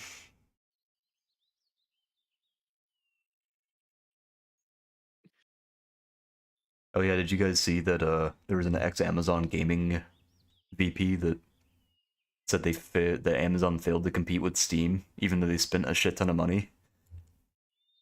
Well, He said, and I think quote, that's- "We were at least 250 times bigger. We tried everything, but ultimately Goliath lost." Here,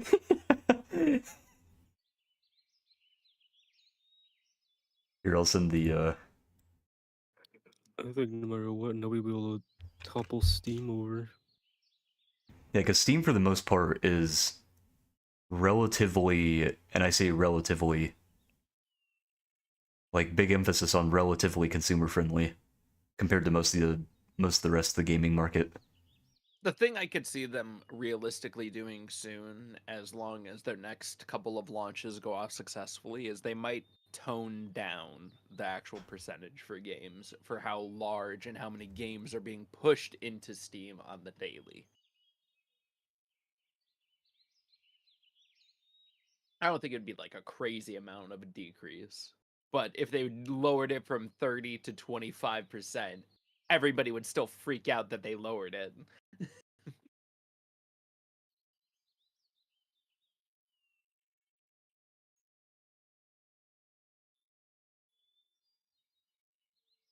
Oh yeah. Speaking of, did you see that they accidentally sent out a malware to people? Wait, who did? Valve. The what? Okay. So there wasn't a protocol against this. There is a protocol against malware being submitted as a game. It won't pass through the checks or anything. But what they did not what they didn't think anybody would do is have a game already listed and then an update would interact and add malware to people's things. Oh. There's never been a bad actor like that yet until recently. And so now they are planning for to counteract that very thing because it happened recently. So I wonder how they're nobody gonna has to counteract that, because that seems very like I don't see how they could implement some sort of like auto mod thing to deal with that. I mean, they check through each of the submissions to make sure that they're not malware for the game originally, so I think they would just add that step into updates as well now. That's gonna be a lot of work for people. Holy shit. I wish them luck I on don't- that. It's mostly automated. Yeah, it's mostly automated. Like, it just gets tested in its own little test environment. The thing will test the program itself to make sure that there's no malicious intent in it. And then, Yeah. Oh. Is that how is Yeah. that just like how it's always been? Yeah. I'm surprised that They've no been doing that one's for like 20 years. I'm surprised that no one's really done that sort of thing until now then. Holy shit. it's hard to get test environments on games to work consistently because not everybody can decide on what the spec of a computer is. It's because every year there's like 20 new parts that come out. True. Yeah. And a lot of them are like, That's hey why guys, consoles always have like the better optimizations, just one system. That's yeah. it. And also a lot of the companies will be like, hey guys, we just made the best GPU. No, we did. No, we did. And then people who actually have them are sitting there like, actually the difference is negligible. Did you guys see about the guys getting let go from Marvel Rivals? I did, unfortunately. Yup. It sucks that you can help And they produce also just something confirmed they're like getting rid of like all their foreign stocks and everything from the company, Like, what's the which means we point? don't like a full like only China can work on it now. Like, genuinely, what Ah. was the whole point? Like, man, we're gonna hire these guys overseas until the game is done, and then fire them and get bad PR from it. Well, no, this is part of the actual like American branch. No, yeah, I know. Yeah, the But American branch is like non-existent now. yes, but luckily the original team for the creation, I don't think the quality is going to deteriorate too much from them I leaving. It sucks. I think there will be a change in quality. Maybe not necessarily a decline, but there will be a change because people that were on the US branch did work with map design, character design, and a bunch of other stuff too. Here's the troubling thing that could happen, because before we had the actual overseas branch, they got in trouble for money laundering and a bunch of them got taken out. Then they closed down the American branch and get rid of a bunch of people from there. So I am a little concerned that some of the good talent has left the company that has designed a good portion of the. I can understand them not needing as many people as they needed from the beginning launch, but I would prefer if they didn't start axing people like this right off the rip. They should Especially just with how successful it is. they should just simply hold the L and pay those people. Let them keep their jobs. Like, who gives a fuck, man? They're making fucking. I can't even remember what the stats were. It was like what, But this is a different almost problem, millions or though, something? as well. This is also a different problem as well. Is this a not a is this because of the state of the world itself? They don't want to have to communicate between a overseas branch and an American branch.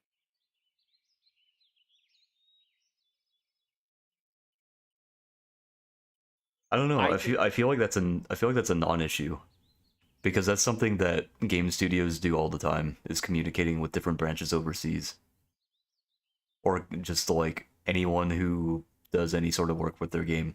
Like even for small stuff like advertising. I feel like it's specifically a non-issue because we're in a global market now.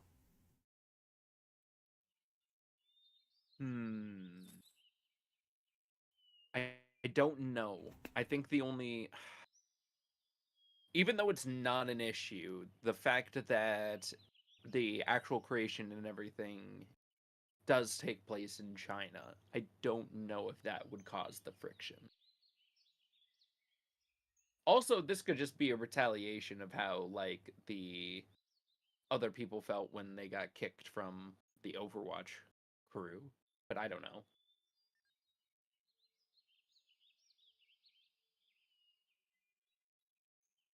We don't truly know why they let them go. Yeah.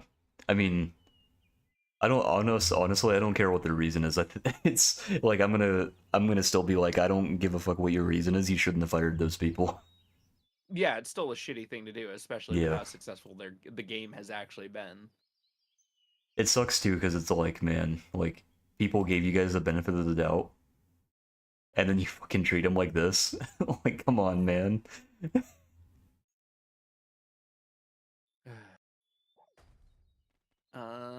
Oh, speaking of Avatar, The Last Airbender, Nickelodeon is finally giving us a new Avatar, The Last Airbender show.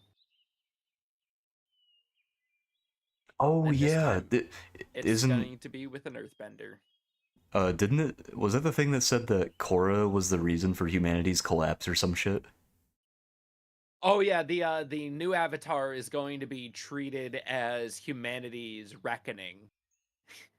So they're gonna have to deal with the fact that they're a bane on the world in the world's Yeah, eyes. I mean, that makes sense because that's kind of what the story's about, right? Like the Avatar comes in as either a savior or Yes, like a what's a, the word I'm looking for?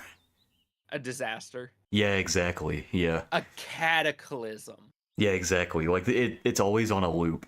It's literally just Yes, like this avatar destroys everything and then this avatar rebuilds everything.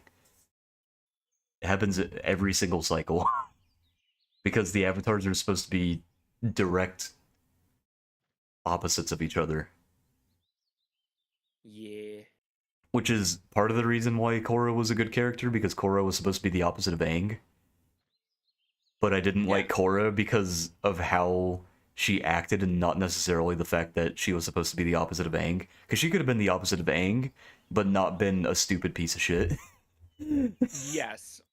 She could be she could be scrappy. She can be like very, I don't know how to describe it. Very, because the entire new premise was that like this is actual city living and everything. So the avatar that we are going to follow is going to live a different life in comparison to our wonderful air nomad where they traveled around and everything. We're going to be in one solid location.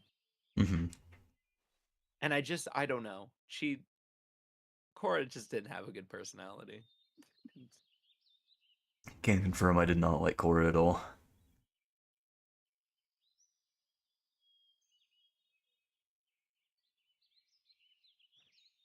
Uh let's see, what else do we have?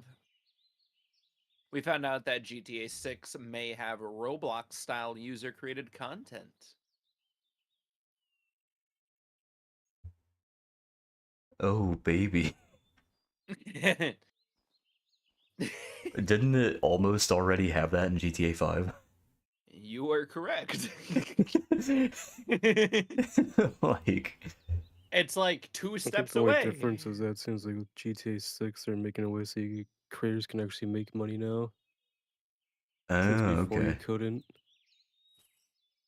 I think their next focus as well is to try to separate GTA 6 from GTA Online.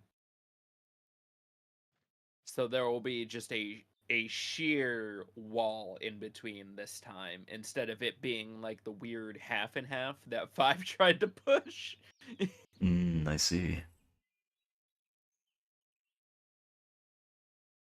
So I think if you buy GTA 6, it'll be like you'll get online in 6, but when you download it, it'll be like, "Hey, do you want to have 6 installed as well as online?"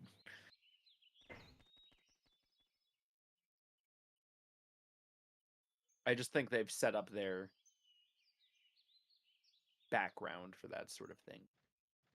Did you guys see IGN's article about the 25 best over-the-top monster designs in Monster Hunter? No. They put Behemoth in it. You know, Behemoth from Final Fantasy as Yeah, one of the actually, top that's Monster somewhere Hunter they put the designs. Metal Gear monster in there. I want the I want I want the flesh Rex in there. Ooh. uh did you see that Epic Games forces former Fortnite pro to publicly apologize for cheating? Yeah, I was actually telling Levi about that the other day. That is hilarious. This honestly is what They I got think we sued need. for it, and one of the repercussions is they had to make a whole video apologizing for cheating. That's so funny. Public shaming is one of my greatest forms of just seeing somebody recoil from their actions. All the comments on the video are like, "No, that's a good boy. Now you can do your homework." Oh, that's good. That's good. I love the internet so much. Oh god, we're just menaces to society. Did you guys see that the Skibbity Toilet Studio is looking to flush out imitators in court? You did not just... That was the joke that Polygon made. It was not the one Okay. that I made. You're safe for now. I'm safe for now. Yes. It's not the one I made. It's not the joke I was going to made, and I think it's too obvious. uh Let's see. Another company is attempting to steal the IP according to the lawsuit. Have the words "skibbity toilet" ever been uttered in court? That's unlikely, and that's unlikely and changing soon. Invisible Narratives, the entertainment company making the Skibbity Toilet movie and TV series with Michael Bay, filed a lawsuit in California on Friday, alleging that a company of professional scam artists and extortionists is trying to steal the Skibbity Toilet intellectual property. Not only has this implicated company published Skibbity Toilet, a game based off the original YouTube web series by Alex Grayzmoff, but it's also obtained Skibbity Toilet registrations from the United States Copyright Office and has pending application with the U.S. Patent and Trademark Office. Lawyers wrote in the complaint, which Polygon has obtained and reviewed. Huh. You know, I'm only saying this now. Like, I still feel like, sure, you should be able to, like, patent something. But, like, I still feel like copyright and everything is just constantly abused to the nth degree.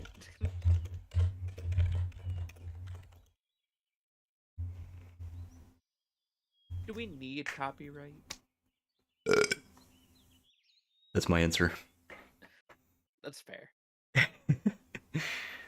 It's honestly one of the struggles. It's a broader topic I wanted to bring into it that we're currently having with AI, where We should definitely have very strict copyright laws for AI. Primarily to protect artists and stuff. I don't think we should. I'm going to play devil's advocate here and stress that all the rest of the world doesn't care, and most of AI has never cared about copyright anyways, and the rest of the world will continue to move forward, and all we're going to do is sabotage our country again in another field because we put more restrictions on top of it. Do you know why people want copyright on AI? For art specifically? Because everybody keeps training all of their AI on all the art. That is a reason. But another reason, another reason, and I think this is the biggest reason, is that AI art is making an attempt to replace something that doesn't need to be replaced. And it's only damaging to people who actually work on the craft. Like, there is no net good for AI art. I get wanting to make the people pay that stole. I get that. Winning lawsuits like this, cool. But just to add more barriers on our country for AI, I think in the long run would be more of a negative than a positive. Well, it's not a barrier to prevent AI art or AI software from stealing from people's art. That's not a barrier, that's both consumer and producer protection.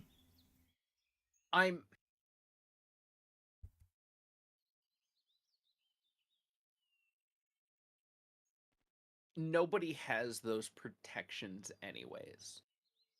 Yeah, and they should. Because let's say you're an artist who makes art for a living. I get where you're coming from, but that's not the nice world we live in. Yeah, it should be. Yeah, it should be. Yeah, so that's why that's why we make laws against AI art, protecting people who. It'd be so nice, right? Yeah, so we should pass those laws. Nah. Because let me put this out in like a good example here. Imagine you make art for a living, Okay, again, I said I was No. playing devil's advocate. I Oh no, agree no, with I you on know, I all of know, this. I know, I know. Like No, you're I'm basically just arguing a cyclical argument here. yeah, but this is for the viewers at home, right? Like I know you're playing devil's advocate. You said you were, so I'm gonna sit here and 'Cause pretend we've you had this didn't say that. conversation. We have definitely had this conversation. But imagine you're an artist. Mhm. Now imagine another dude walks into your venue and takes a piece of your art, Mhm. steals it, and he walks over Okay. to his stand and he goes, "Hey guys, I'm selling this over here, lower price." And you're like, "Wait, that's my art." He's like, No, no, no, no, "Proof? no, no, no, no. Do you have proof? No, no, no, no, no. No, no, no. I no, made no. this." And then he sells it to someone else for a lower price when he didn't do any of the work. That's what AI art is. What would It feels AI bad art calling it AI art because it's not even fucking art. It's like literally a fucking algorithmic process that AI uses to create something. AI generative Content? photos? Photos? Yeah. Oh, we will come up with an I, acronym for I, it. I Some like stupid how I acronym like for how it. you pause for a second to think of the acronym because you're like, wait, hold up, this is important. I'm like, we could come up with something, just We something could. better. I think people normally just call it AI generative art, You know what? which just feels bad. Generative AI slop. Yeah, Too that's another long. one. We'll just call it gas. Just call it slop. We'll just call it Yeah, AI gas. slop. Yeah. No, no, it's not gas. That's games as a service, buddy. Oh my god. There could be more than one gas. Two things could be terrible at the Well, same it's not the time. thing going in my car, man. It's not gas in me the good way. uh, but I get it. No, I understand. No, It's yeah. I mean, you said you were gonna play devil's advocate, so I was like, okay, I I'm gonna like give the my pro- argument as if you're someone who's actually trying to argue with me. Then the You problem know, I is saw someone make an argument on generative art, and they're like, well, would you rather I use AI to make art? Would you rather I trace art? Because I don't know how to do anything. And if it's like, I'd I'm rather you just fucking trace my art, you fucking piece of shit. yeah, if I'm being real, I'd rather them trace art At because least if you're like tracing it, you're at least getting some sort of knowledge out of it. yeah, oh you like don't at least you're making an attempt, I guess. It's not a good It's an attempt, but you're attempt. It's making an not a good attempt. one Yeah. at all by any means. I You're always still a piece of shit for just tracing instead of learning anything, but Also, everyone always knows when you trace, like it's fucking the easiest shit in the world to tell. You literally just like overlap the two images, and you're like, dude. literally. I feel like I feel like AI art always to me was it was never the actual image that the person painted, but it was always the person's paintbrush that they just flicked a little bit of the canvas. What? Because each of those AI training things were both trained on legitimate art and then just other shit as well. So it's just like really funny to me that like there's just like it's because it takes parts of it and uses it as reference. So it using it as part of a reference means that it doesn't get the whole thing, but you'll just get influences from it, which means that I'm just imagining like a robot sitting there just like being ostentatious as it's like flicking paint at the at the canvas or whatever.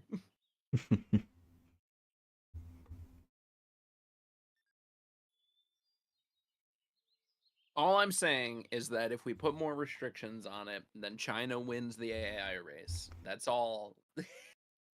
Well, restrictions only apply to the thing that you're restricting. So if we put restrictions on AI generative content, stuff that is natively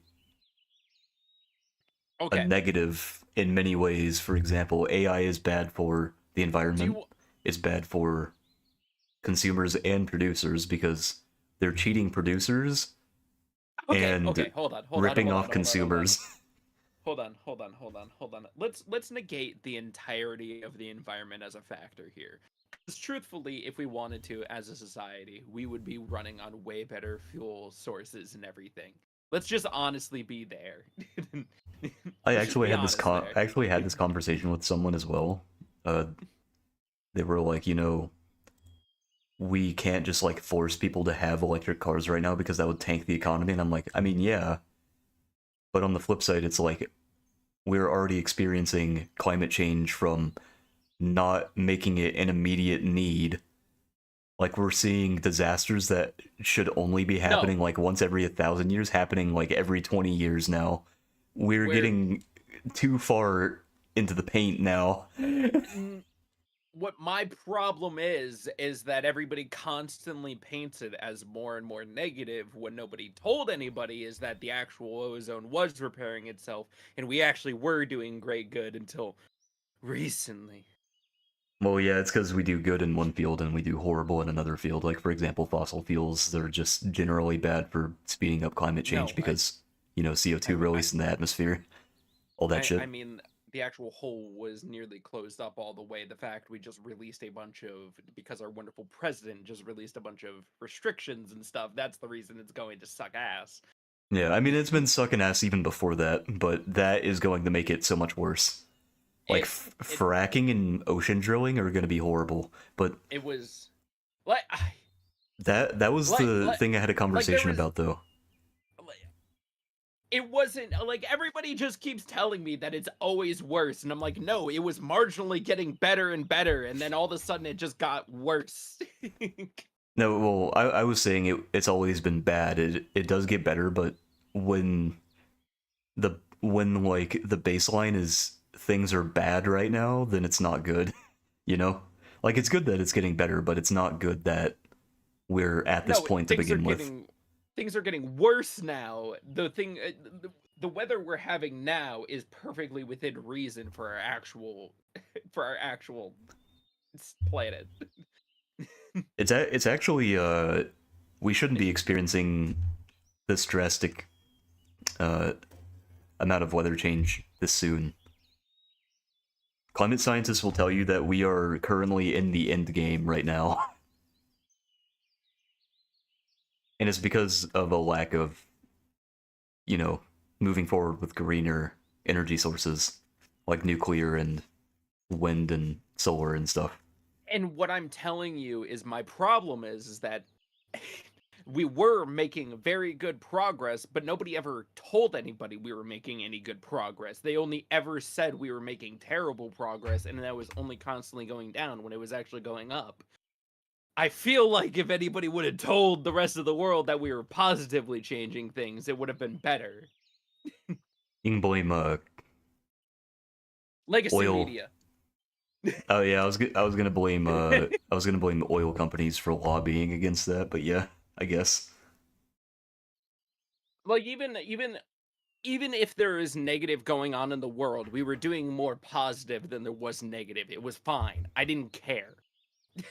The conversation I got into. Oh, what? We don't become a stage 1 civilization by sitting here and arguing over petty fossil fuels. So the I'm trying to think of space travel. So the conversation I got into had to do with ocean drilling and stuff. And the person I was talking to said that ocean drilling is good for the economy, and my argument was, yes, but it's at a extreme detriment to the environment. Their argument against that is that it doesn't happen that often, and my argument against that was, yes, but the few times it happened, it completely fucking nuked ecosystems. And also, we can't trust companies to uphold those standards and, protect environments because they fail every single time. The only time that they actually uphold that shit is when we pass laws that force them to uphold that shit, or else they get fined a huge amount of money. And I was like, it might be good for the economy to do ocean drilling, but it's not good for us in the long run. It is a short-term monetary gain for long-term suffering. which is why we shouldn't do it and why it was outlawed in the first place. Yeah, no shit. Yeah, and that You're was just like speaking the obvious. that was like the whole conversation that we had, but I think it came from a sense of, and I say this with respect, like a sense of ignorance on the subject, because I'm very pro environmental. I'm very pro environment because this is our planet. If it goes, we go too. Yeah. And obviously, fracking and ocean drilling have so much bad shit that has gone hand in hand with them. We literally have studies that. Why are you saying all of this? We already know all of this. You're just speaking out and saying the exact same thing we all know.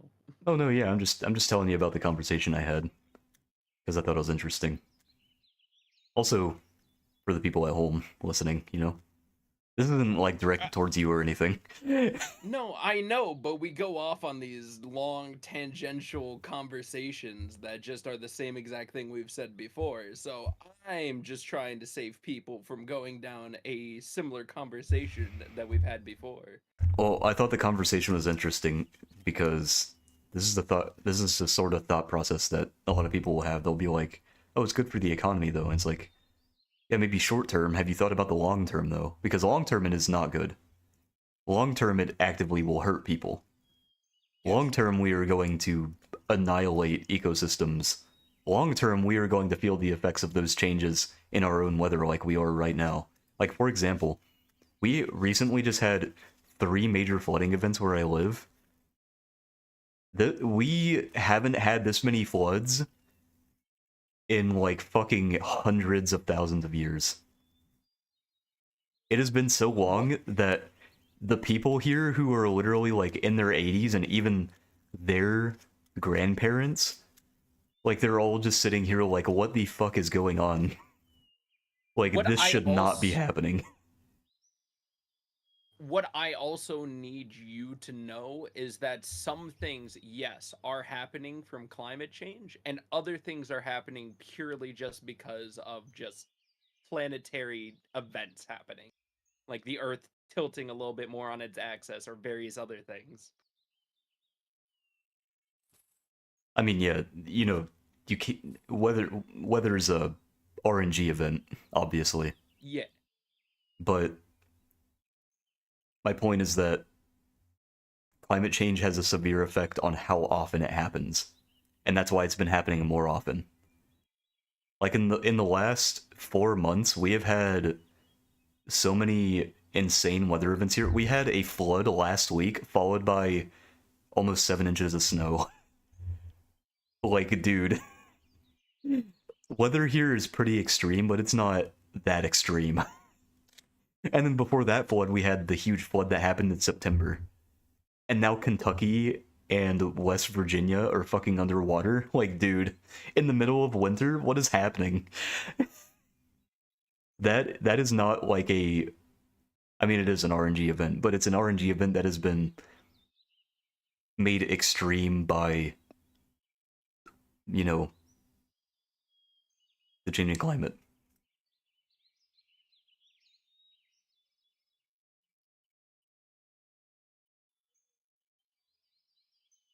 Yeah. Oh yeah.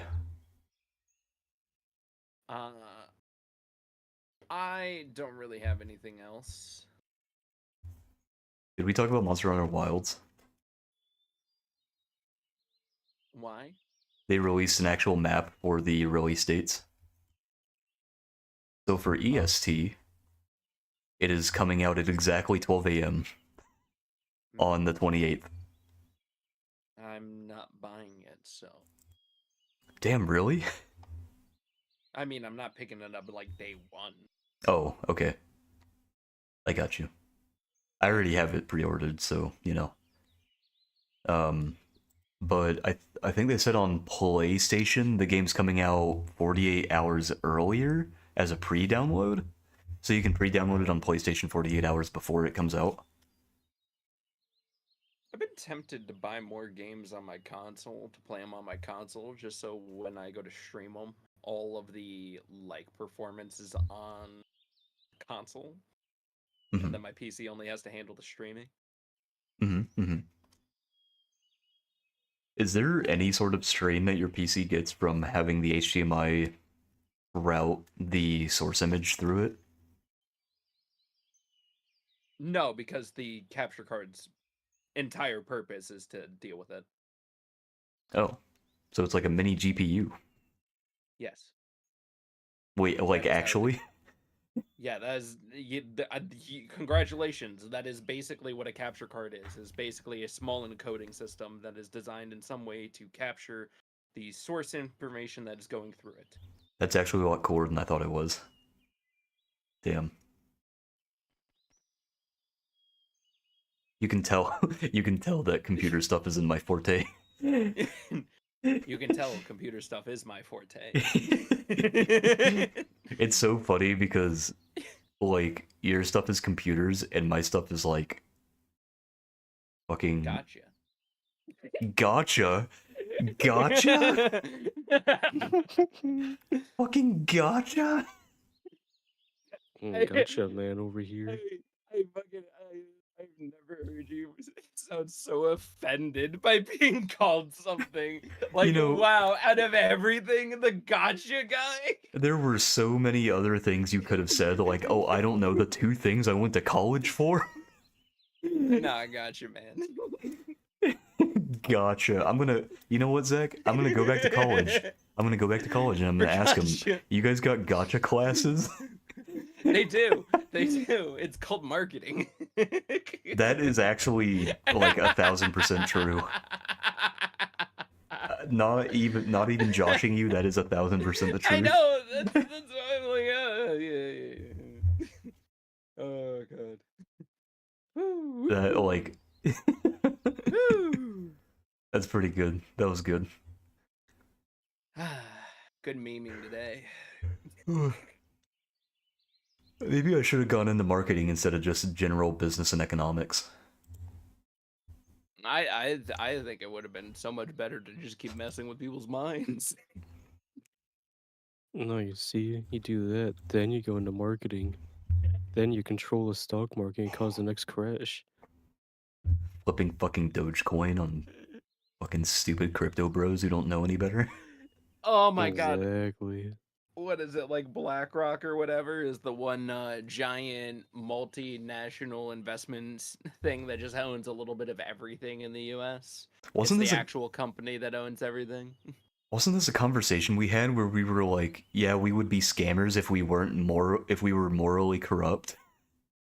Yeah, that does sound like a conversation we would have. It's like the if only we thing were- that's stopping us from being like, yeah, dude, we're gonna make a fucking shitty meme coin and scam a bunch of rich people out of their money is the fact that we were like, that's only something we would affect that pieces of yeah. shit would do, yeah.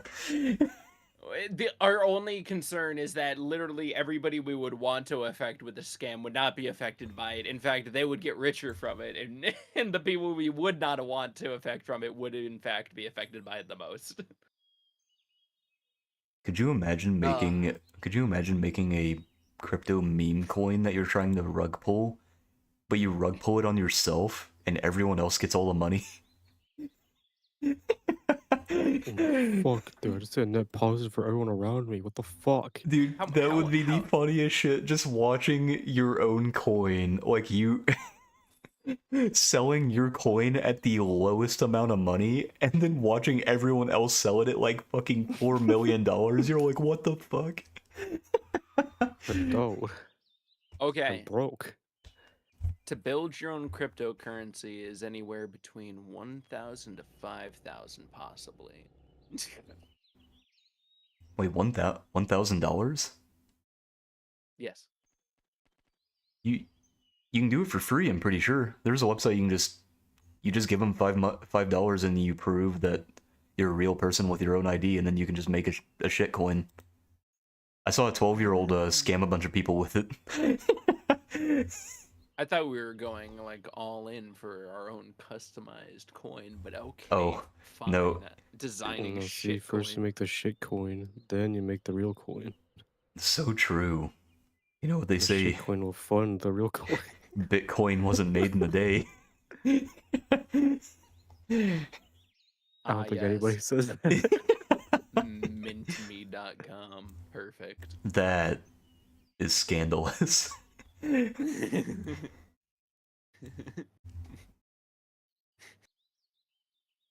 Oh god. Create a token. We are not gonna Just actually seems look into this, sketchy. are we? I don't want to make a fucking meme coin. No. I'm not making a meme coin. The fuck? Oh, I gotta sign in. Fuck. Get me out of here. If I have to sign up for something, I'm not Zach's doing Zach's first obstacle to making millions. Oh fuck! I gotta that. sign Make an in. account. Fuck, I gotta make an account. That's so Damn. real. That is so real, though. But yeah, I think we're good. We're done. Podcast over. Oh yeah, podcast I've over. been done with it since. Yeah, you guys went off about anime for about an hour and a half. I know, right? He just wouldn't shut up about ReZero. It was terrible. There's a lot more anime in there than just ReZero. I did egg him on a little bit. Oddly enough, I did feel talk like a little bit about ReZero other was. Honestly enough, I feel like ReZero was the lesser portion. Really? I Yeah, feel like we talked ReZero about a was lot of the anime. Did we talk about a lot of anime? We did. We spent Damn. like, I want to say maybe 10 minutes on ReZero, and then we spent like 30 or 40 on other stuff. That's so real of us to just go off about anime. Because remember, we were also talking about solo leveling, Yeah. the Shield Girl anime,